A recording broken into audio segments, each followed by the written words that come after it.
तो यहां हमारे एक युवा नेता हैं, एक बात मानकर चलो, यहां पर कांग्रेस पार्टी की अलायंस की सरकार आ रही है। ये निश्चित है, ये होने जा रहा है।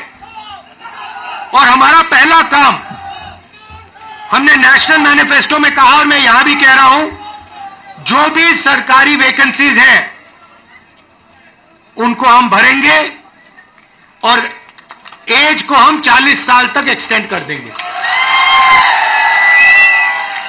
जो डेली वेज का काम करते हैं उनको हम रेगुलराइज करेंगे, परमानेंट करेंगे और उनकी जो आमदनी है उसको हम बढ़ाएंगे। मगर हमारा लक्ष्य होगा कि हम सबको लेकर एक साथ मिलकर जम्मू कश्मीर की सरकार चलाएं, सबकी रिस्पेक्ट हो,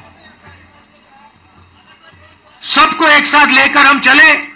और जैसे मैंने देश में वहां बाकी देश में कहा, भारत जोड़ो यात्रा में हर स्टेट में कहा, नफरत को मिटाना है।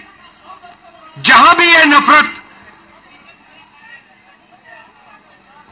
की दुकान खोलेंगे, जहां भी ये नफरत फैलाएंगे, वहां हम मोहब्बत की दुकान खोलेंगे।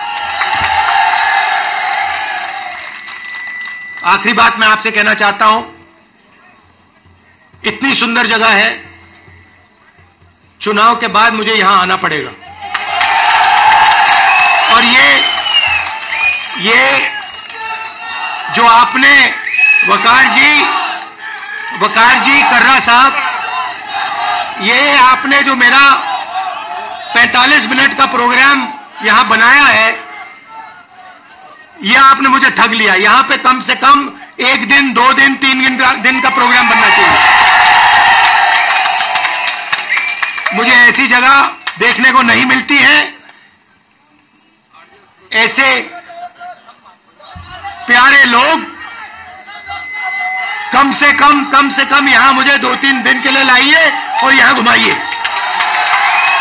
तो हमारा पहला कदम जम्मू कश्मीर को स्टेटहुड वापस देने का होगा। हम चाहते थे कि चुनाव से पहले आपको स्टेटहुड मिले और स्टेट बनने के बाद चुनाव हो। बीजेपी ये नहीं चाहती है और उन्होंने कहा है कि पहले चुनाव होगा और उसके बाद स्टेटहुड की बात होगी। और हम कह रहे हैं, कुछ भी होगा, जम्मू कश्मीर के लोगों को स्टेटहुड हम दिलवाएंगे। बीजेपी चाहे ना चाहे, इंडिया गठबंधन इतना दबाव डालेगी कि जम्मू कश्मीर के लोगों को स्टेटहुड देना ही होगा।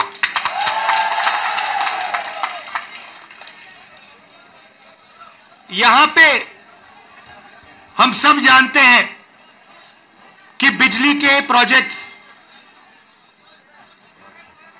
बनाए जा रहे हैं, मगर सच्चाई है कि बिजली के प्रोजेक्ट्स का फायदा आपको नहीं मिलता है। कहा गया है कि प्रोजेक्ट के 5 किलोमीटर रेडियस में आप लोगों को बिजली मिलेगी, फ्री में बिजली मिलेगी, मगर वो नहीं हो रहा है। और बिजली के प्रोजेक्ट्स का फायदा आप लोगों को मिलना चाहिए। स्टेटहुड मिलेगा, चुनाव में हम जीतेंगे तो ये काम हम आपके लिए करके देंगे।